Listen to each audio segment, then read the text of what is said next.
conjugaisons irrégulières, and especially we're talking about the first group of verbs ending with er, and in that case we'll see the verbs that will end with oyer.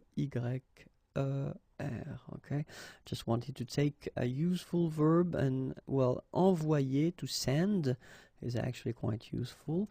And so we'll see in this video that when we're talking about these verbs, so this subgroup of verbs that normally should be regular, well, they will be irregular, but, and it will only affect l'indicatif présent, le futur simple, le conditionnel présent, and then le subjonctif présent. Okay, so we'll see the conjugation together. So for the indicatif présent, let's see, so it will go like j'envoie, tu envoies, il envoie, nous envoyons, vous envoyez, ils envoient. Okay, so you can see that actually here, and here it's a bit different that normally it should be if we would respect the rule. So let's see now for the futur simple. J'enverrai, tu enverras, il enverra, nous enverrons, vous enverrez, ils enverront.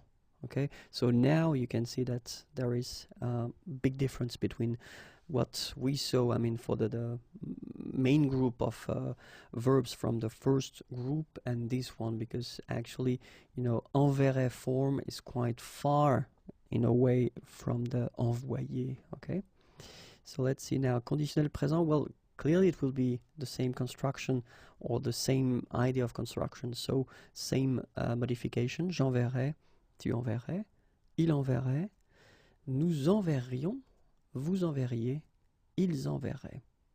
Okay, and then let's see now le subjonctif présent. Que j'envoie, que tu envoies, qu'il envoie, que nous envoyons, que vous envoyez, qu'ils envoient. Okay, and then you can see that here, and here it's a bit different that what it should be normally if we would respect the rule for the verbs of the first group.